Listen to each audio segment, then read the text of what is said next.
खुलुमबाय स्टुडियो दं आङो राकेश रामसियारि बे समाव बिटिआरनि खुंगिरि बिथां प्रमद बर' बे प्रमद बर'आ पर्बत जरायाव जानाय बा सोमजिनाय दावराव दावसिनि सायाव बाथ्रा बुंथिदों बिथां बिटिआरनि खुंगिरि प्रमद बर' बिथाङा बे समाव बुंथिदों जे बिटिआर सरकारा माब्लाबाबो रायजो राजानि एसेबो खहा जानाय खामानि मावाखै सोरबा गंसे नखरनि थाखाय खहा जानाय बेफोरबायदि दिनैसिमबो जोंनि सरकारा मावाखै आरो मावनाय नङा होननानै बाथ्रा बुंदों बिटिआरनि खुंगिरि प्रमद बर' बिथाङा दा बेवहाय रायजो राजाफोरनि खहा जानाय खामानिखौ दानि गभर्नमेन्टआ मावनाय नङा दिनैसिम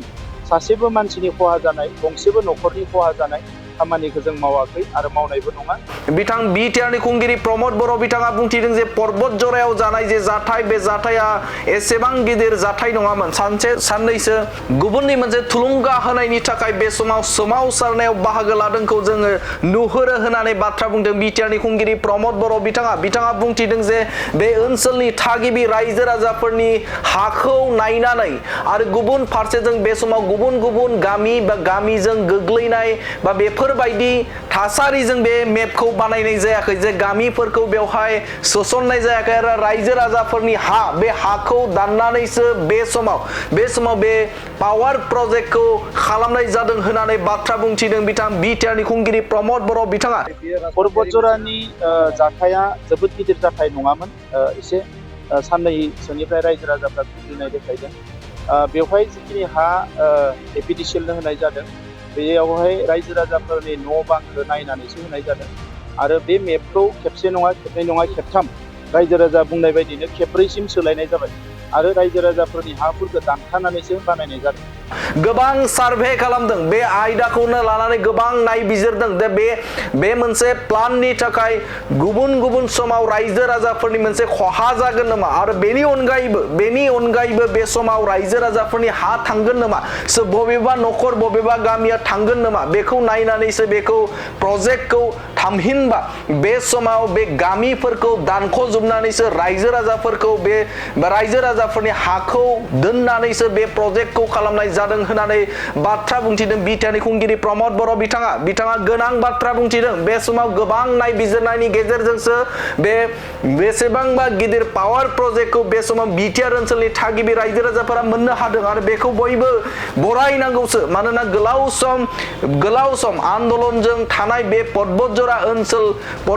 ओनसोल आरो बिटिआर हालामा बे समाव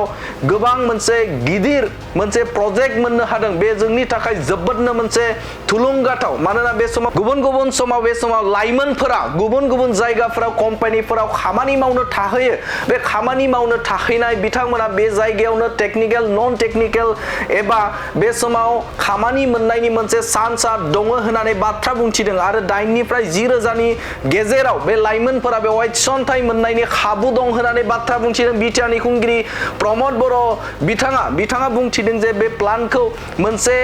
बिटिआर ओनसोलनि थाखायनो आरो बे समाव थागिबि रायजो राजाफोरनि मोजांनि थाखायनो बे समाव गायसननाय जादों मानोना पर्बत जराया मोनसे मिथिंगाजों समायना मोनसे जायगा आरो बेवहाय गोबां जारिमिन दं होननानै बाथ्रा बुंथिदों बिटिआरनि खुंगिरि प्रमद बर' बिथाङा आरो बे ओनसोलनि थागिबि रायजो राजाफोरनि गामिफोरनि जे एसेबो खहा जायालासिनो बे प्लानखौ गायसननाय जागोनखौ बाथ्रा बुंथिदों बिटिआरनि खुंगिरि प्रमद बर' बिथाङा बुंथिबावदों जे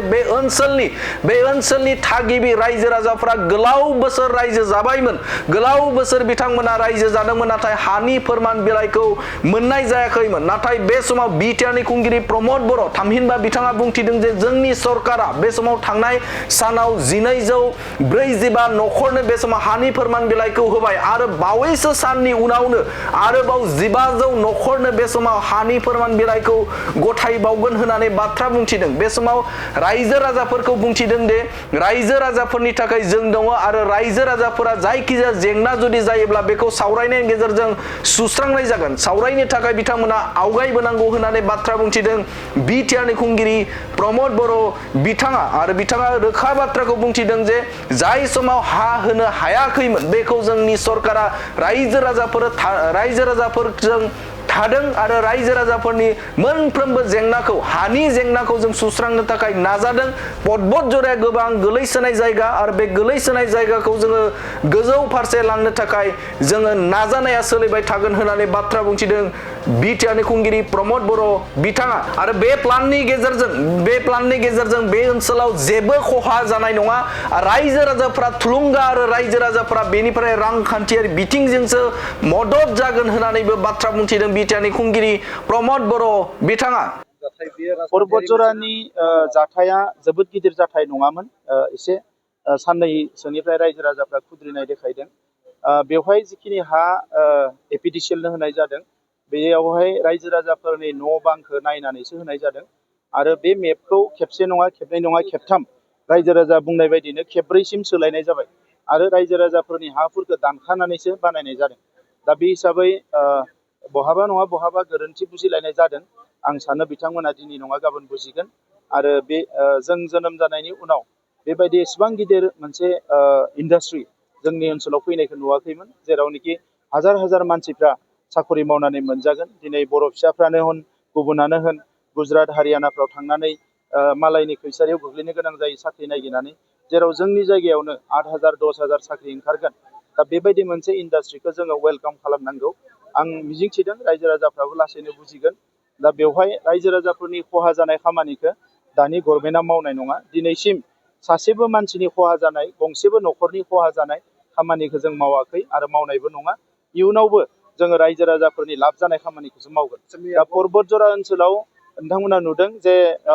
थांनाय 70 बोसोर गाहाम 60 बोसोर गाहाम मानसिफ्रा हा फुवासेबो मोनै खथासेबो मोनै मानसि दङमोन। दाख्लै बावैसो जोङो 1200 फेमिलिनो हा रानबाय आरो 1500 फेमिलिनि हाखौ जोङो रेडि खालामगासिनो दङ। स' दिनै पर्बत जरा ओनसोलनि थाखाय गोबां आसनिफोर जोंनि आखायाव दङ। बेवहाय रेल कच फेक्टरिबो जागोन, बेबायदि गोबां आसनि जागोन। दा बेफोरबायदि मोनसे ओनसोल जेराव मोनसे आइसलेटेड जानानै दङमोन बेवहाय एयारपर्ट फैबाय। दा मोजां मोजां आसनि फैनाय लोगो लोगोनो पर्बत जरा जोबोद समायना रमायना ओनसोल, गुरुदेब कालिचरन ब्रह्मनि जोनोम जायगा। दा गुरुदेबनि सायावबो जों माखासे खामानि मावनो आखायाव लादों। दा बेफोरखौ लानानै